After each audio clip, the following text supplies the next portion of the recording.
Hey, folks, welcome to another episode of Cutter One. I'm your host, J, your resident troublemaker, your resident culture warrior. I hope you're all doing well on this Friday. Folks, we are here. We are right on the cusp of another glorious weekend.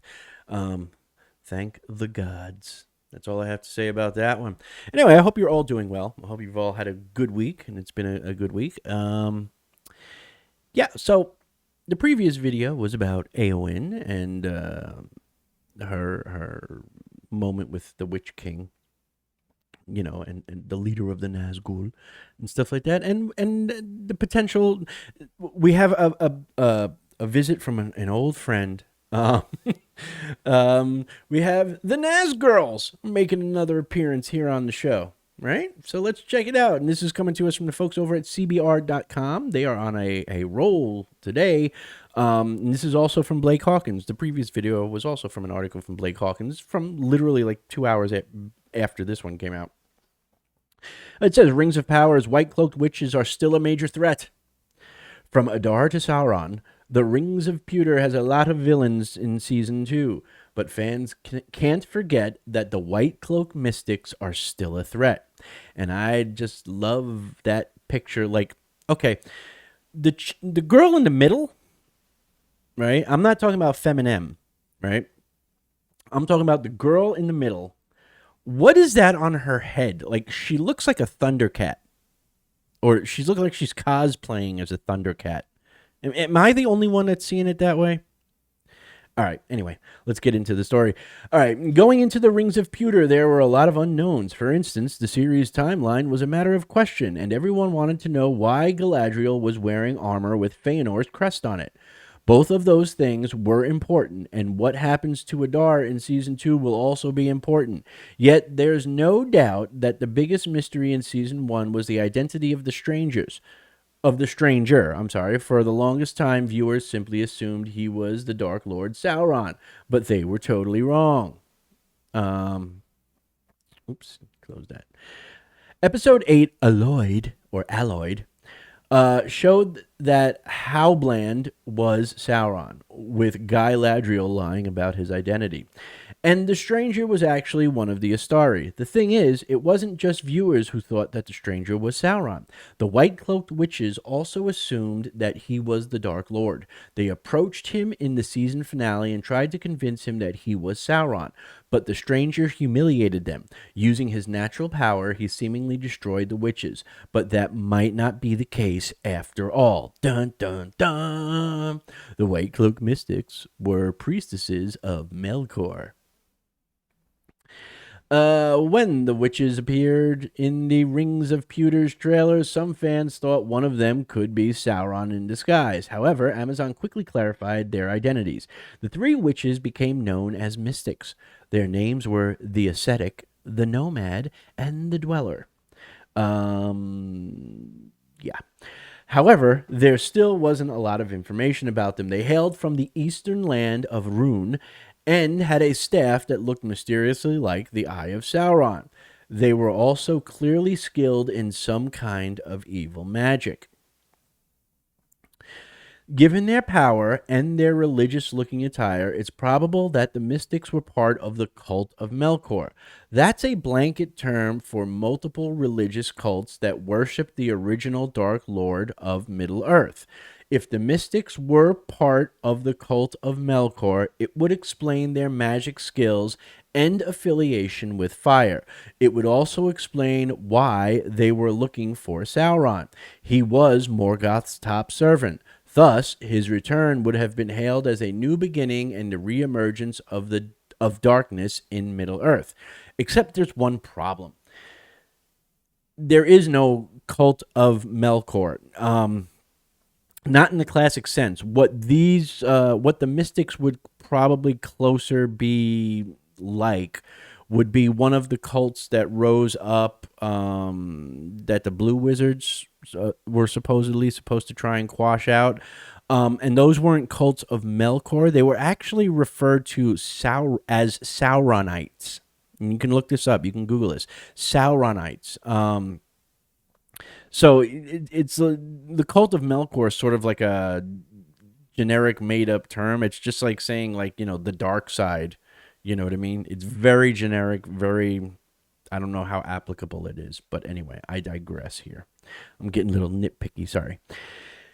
In the season 1 finale, the Stranger easily defeated the Mystics, and by all appearances, they were vanquished. However, showrunner Patrick DeKay told Vanity Fair that the Mystics, quote, escaped in another form, unquote. He went on to say, quote, their true appearance in the world of the unseen is hideous and horrible, and some kind of magic is making them beautiful. Maybe there's a slightly different kind of magic, and we can peel back the layers in future seasons. Oh, okay, yes, let's just make random shit up. Okay, but whatever. Decay's comments are foreboding, but they're not unexpected because they make up anything, all this other shit anyway, so why not? Nori and the Stranger are traveling to the far east of Middle Earth to find his purpose. As such, there has to be something ominous there. Obviously, the Easterlings will end up being loyal to Sauron, but if they were part of the magical cult of Melkor, no, they would be part of the cult of Sauron, i.e., Sauronites. They would be even more threatening. Not to mention, Sauron is supposed to overthrow Numenor by introducing the cult of Melkor to the island kingdom. Thus, seeing its evil effects on Rune would be excellent foreshadowing for viewers, especially if a future Nazgul is involved. There's one final thing worth mentioning. There was a scene in episode 5, Partings, where the Stranger saved Nori from wolf-like creatures. Some viewers believe that those wolves were the Mystics. That would make them skin changers, which would make them considerably more frightening. While that might seem like a stretch, it might not be. Bjorn from The Hobbit was a skin changer, and Sauron was a shapeshifter in the First Age. It's therefore clear that changing forms is well within the boundaries of Lord of the Rings magic. Viewers will have to wait and see if the Mystics can turn into wolves. But even if they can't change forms, they'll still be a threat in season 2. Okay, that last paragraph, that's just literally random speculation. Just random speculation. I'm not even going to acknowledge that. Yeah. That's just silly talk there, because that's literally the definition of you're just randomly speculating about shit. Again, I don't think cult of Melkor is the applicable term here. Now, that may be in regards to Numenor, to the Numenorians, because they were led to worship. Ultimately, I believe it is Melkor that they're led to worship or end up sort of worshiping with the human sacrifices and all that stuff. So maybe it's applicable in that sense. However, in the East, particularly during the Second Age, and more so with regards to the Blue Wizards, right? Which, would be later in the timeline, because they're the ones that head out to the East and ultimately that they failed in their mission, allegedly, and there's speculation that some cults may have arisen at that time. One of them would be more, again, the appropriate term would be Sauronites. Okay, and these are these cults that arose that were sort of waiting for the return of Sauron. And clearly, since the mystics in the show were literally looking for Sauron, it would make more sense for that to be the case. But I don't know. With this show, I don't know. They could make them anything. They could make them aliens from Alpha Centauri, and it would be totally okay in this show because they're so far from anything that's really Tolkien at this point. They're just literally making shit up. But it's hard to say. Now, in terms of magic and stuff, okay, now somebody's saying that this is beautiful. Okay, now I don't want to get into it. Like, I'm sure the actresses that were hired to play these characters, I'm sure when they are not under all the makeup and all the goofy costumes and stuff like that. They may be very attractive women, and I'm not going to take that away from them. I'm not going to say that they're ugly. I'm just going to say that they in this show they were not portrayed as very attractive within the confines of the show. Again, I'm not going to speak to them as individual human beings. Like I said, outside the show, they could be the most attractive person on the planet, right? I'm not saying that they're ugly. I'm not going to call them ugly. I'm going to say that the characters they're playing with the makeup that was applied to them, with the outfits that they have been stuck in, is not an attractive look. I'm sorry. Again, I'll go back to that woman right there in the center. Are those supposed to be like bat ears? Like, she looks like a cross between a thundercat and like a mutated bat head ear thing. And don't even get me started on Feminem. You know what I mean? And Marcus Aurelius up there in the corner with the Roman armor, essentially, like, she's a legionnaire. I don't know. The fact that they said, oh, well, they're using magic to make them look beautiful, and what they really look like is this. But they're using magic to make them look beautiful. Well, I suppose you could say that this is a step up from this. Sure, I'll give you that. But I mean, still, again, and I'm nothing against any of those actresses. I don't want anyone to take away that I'm sort of like commenting on their looks. I'm not. What I'm saying is the characters they're poorly designed characters, okay? There is nothing remotely attractive about their attire. And there may not be. I'm just going, the quotes that were put out there within the article were saying that, like, oh, they use magic to look beautiful, and their real look is hideous in the unseen realm and stuff like that. And I'm like, I wouldn't use the word beautiful with these characters, okay? And again, I stress, it's just the characters. I'm not talking about the actresses. They may be lovely people, okay? But this is not an attractive look on any of them by any stretch. Okay, I've already spoken about mouse ears. Okay, and I've already spoken about the what did they call them? The ascetic, the dweller, and the mouseketeer. That's what I'm going to call them from now on. Yes, they are the ascetic, the dweller, and the mouseketeer. But yeah, so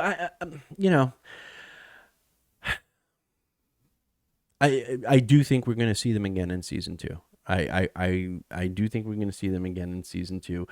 Just again, because they're going to try and milk all the member berries. That's what this show is doing. This show is trying to milk the member berries with Tolkien fans, right? So you have like, oh, well, they're the mystics, and they're not really Nazgul, but they sort of have all the same traits as the Nazgul, right? And we even make them look like the way the Nazgul look in the unseen realm and stuff like that. But they're not Nazgul because we couldn't do that because the Nazgul don't exist yet. We can't have them be something that doesn't exist yet.